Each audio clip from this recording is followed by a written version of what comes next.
지금 이 순간 나에게 큰 잘못이 있다면 그것은 바로 친구의 남편을 사랑하는 것이었다. 친구의 남편과 사랑에 빠진 지 햇수로 3년째였다. 난 공교육 속에서 학생들을 가르치는 교사이다. 담당 과목은 수학, 내 친구 역시 영어를 담당하는 교사이다. 이름은 김영숙, 현재 나와 42살로 동갑이다. 영숙이를 처음 만났을 때는 28살이었는데 10여 년 전 중학교에서 근무를 할 때였다. 동갑내기로서 조금의 친분은 가지며 지냈고 본격적으로 친구가 된 것은 몇 년 뒤의 일이었다. 내가 전근을 간 중학교에 영숙이 역시 전근을 오게 된 것이었다. 같은 학교에서 근무를 하게 되는 것은 큰 우연이었다. 영숙이와 나는 언제부터인가 서로 말을 놓으며 마음을 터놓는 친한 친구가 되었다. 영숙이는 성격도 좋았고 생각하는 가치관도 나와 비슷했기 때문에 소위 말이 잘 통하는 친구였다. 영숙이와 내가 다른 점이 있다면 서로의 가정에 관한 문제였다. 난 일가 친척이 없이 홀아버지 밑에서 자라왔다. 당연히 교사가 되기 전까지 가정 형편은 항상 어려웠다. 내가 교사가 되어서 집안 사정이 조금 나아지려고 할 때 아버지는 췌장암 선고를 받으셨다.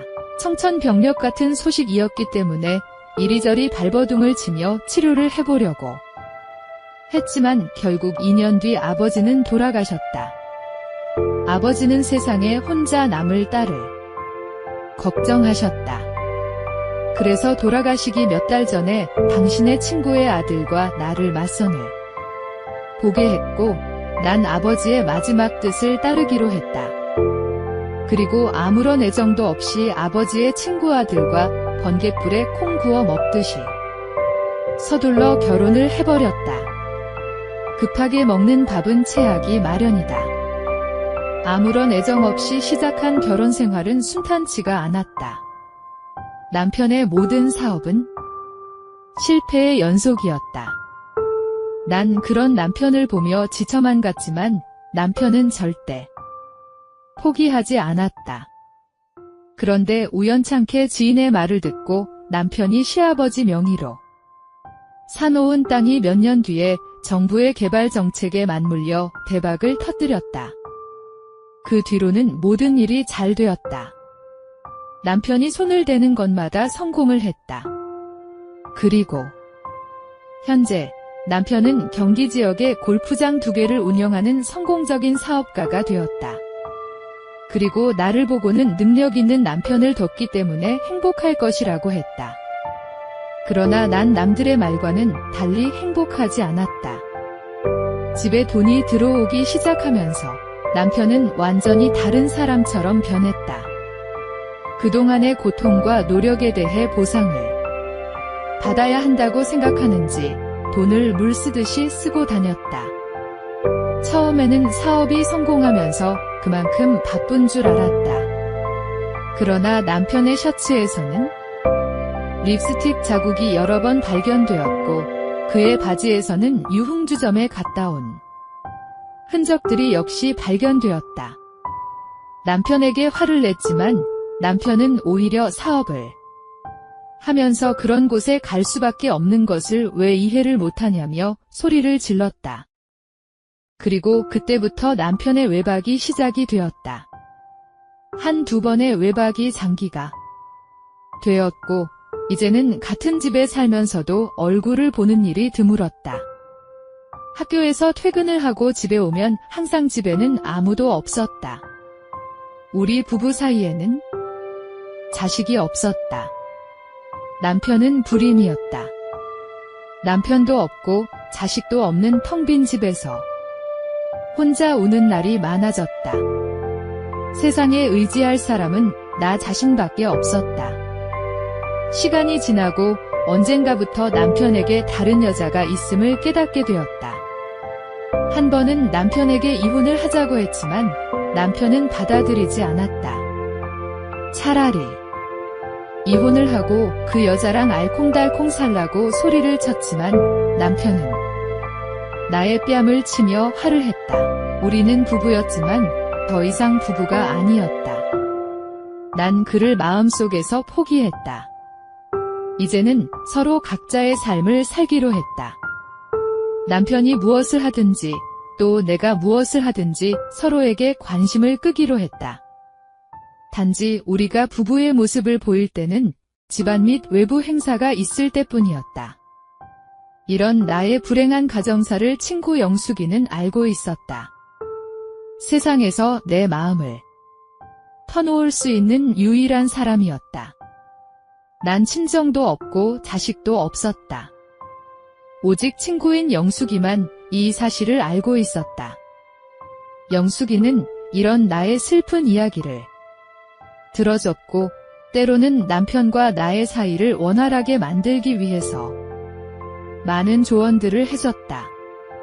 그런데 나는 이런 영숙이를 배신했다. 몇 년 전 내가 힘들어하고 있을 때 영숙이가 자신의 집에 저녁 식사 초대를 했고 난 흔쾌히 응했다. 학교에서 퇴근 후에는 매일 혼자였기 때문에 다른 사람과 어울리는 것은 즐거운 시간이 될 것이라고 생각을 했다. 그래서 영숙이 집에 가벼운 발걸음으로 갔다. 그런데 이 저녁 식사 초대가 나와 영숙이 그리고 영숙이의 남편인 철규 씨와의 관계를 복잡하게 엮게 될지는 그때는 꿈에도 몰랐다. 저녁 식사는 유쾌한 시간이었다. 인근 중학교 체육 선생님을 하고 있다는 철규 씨는 생각보다 상당히 부드러운 남자였다. 그리고 남을 배려하고 편안하게 할 줄 아는 남자였다. 난 그런 철규 씨와 대화를 나누며 영숙이가 참 부럽다는 생각이 들었다. 또한 영숙이의 옆에 있는 든든한 아들을 보며 이것이야말로 정말 행복한 가정이라는 생각이 들었다. 저녁 식사를 마치고 가볍게 맥주를 마시고 담소를 나눴다. 이야기를 나눌수록 나를 편안하게 대해주는 철규 씨가 만약 내 남편이었으면 얼마나 좋을까? 라는 생각이 들었다. 얼마 지나지 않으면 학교는 여름 방학이었다. 영숙이는 나에게 부부 동반으로 여행을 가자고 했다. 남편을 설득시키는 건 힘들지 않았다. 대외적으로는 우리는 금슬이 좋은 부부였기 때문이다. 그리고 여행지는 제주도로 결정되었다. 2박 3일 정도의 짧은 일정이었다. 여름 방학이 시작이 되었고 여행 날은 점점 다가오고 있었다. 처음부터 큰 기대를 가진 것은 아니었지만 왠지 여행 날이 다가올수록 가슴이 두근거렸다. 우습게도 난 영숙이의 남편인 철규 씨를 만날 수 있다는 생각에 설레고 있었다. 시간이 흘러 여행 날이 되었고 나와 남편은 김포공항으로 향했다. 김포공항에 도착하자 이미 도착해 있던 영숙이와 철규 씨가 우리를 반겨줬고 서로 간단한 인사를 나눴다. 반갑습니다. 오대수라고 합니다. 처음 뵙겠습니다. 이철규라고 합니다. 처음 보는 두 남자는 서로 악수를 했다. 큰 체격에도 불구하고 부드러운 목소리로 웃음을 띠며 인사하는 철규 씨. 그에 반하여 사무적인 느낌이 강한 내 남편 오대수. 왠지 씁쓸한 기분이 들었다. 제주도 여행을 하는 동안 내가 부러웠던 점은 영숙과 철규 씨가 전혀 떨어지지 않는다는 것이었다. 어디를 가든지 손을 잡거나 팔짱을 끼고 있었고 그에 반하여 나와 남편은 조금은 어색하게 떨어져서 걸었다. 물론 나 역시 남편의 스킨십을 기대하지도 반기지도 않았다. 우리는 유람선을 탔다. 도중에 남편의 핸드폰 벨소리가 울렸다. 발신자를 확인한 남편은 전화를 받으며 나에게서 점점 떨어져 갔다. 그년일 것이다. 남편을 보고 당장에라도 달려가서 핸드폰을 뺏고 싶다는 생각이 들었다. 그런데 생각과는 달리 몸이 움직이지 않는다. 마치 선상 바닥에 내 양다리가 붙은 듯 했다. 미연 씨, 혼자 뭐 하세요? 남편이 어느새 내 시야에서 완전히 사라졌을 때쯤 내 뒤에서 나를 부르는 소리가 들려 고개를 돌렸다. 뜻밖에도 철규 씨였다. 영숙이는요? 아, 화장실에 갔어요. 남편분은 어디로 가셨나요? 사업상 문제로 전화할 것이 있나 봐요. 그렇군요. 예상하지 못한 철규 씨와의 단둘의 대화가 이뤄졌다. 그러나 나는 마땅히 철규 씨에게 할 말이 없었다. 참, 아름답죠? 네, 철규 씨가 손가락으로 제주도를 가리켰다. 그때서야 제주도의 야경을 두고 한마림을 알아챘다. 서로 힘들고 괴로워도 주위에 사람이 있어야 인생이 아름답고 예쁘지 않을까 싶어요. 혼자라면 육지에서 바다를 바라보는 것과 같겠죠.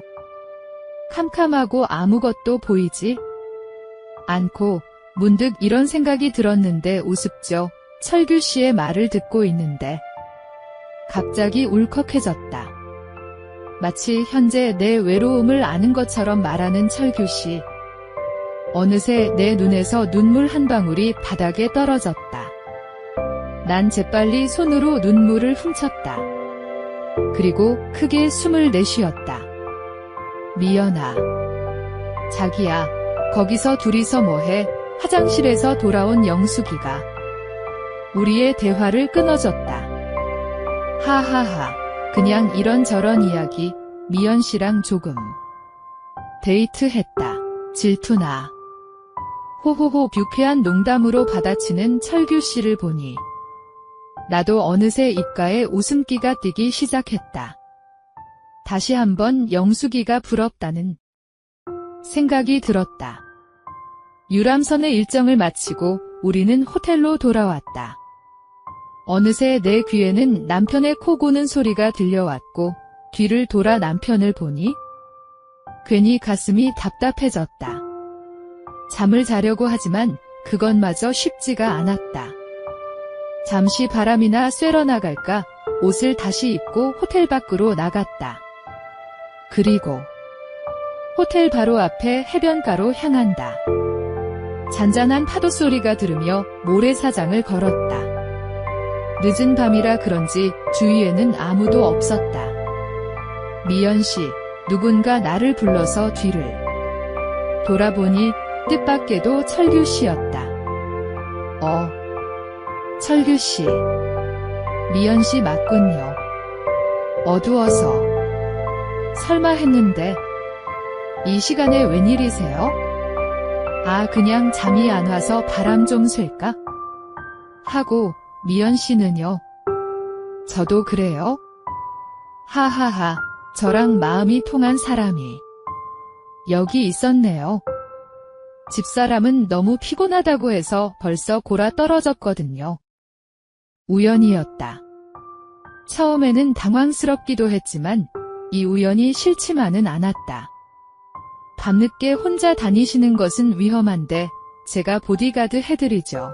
고마워요. 철규 씨와 난 그렇게 나란히 서서 모래사장을 걷기 시작했다. 주로 철규 씨가 말을 했고 난 가끔 고개를 끄덕이며 그의 말을 들어줬다. 철규 씨는 정말 유쾌한 사람이었다. 너무나 즐거웠다. 행복하다는 생각이 들었다. 친구의 남편과 밤늦게 함께 있는 것이 너무나 행복하다는 생각이 들었다.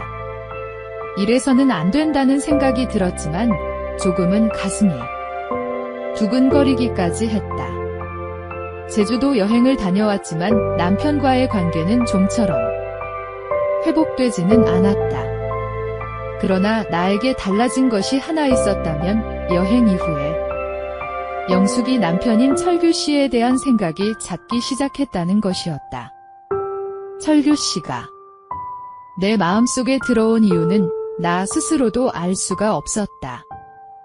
몇 번 보지도 않았고 많은 대화를 나눈 적도 없었는데 말이다. 반년 뒤에 철규 씨와 나는 뜻하지 않게 재회를 하게 되었다.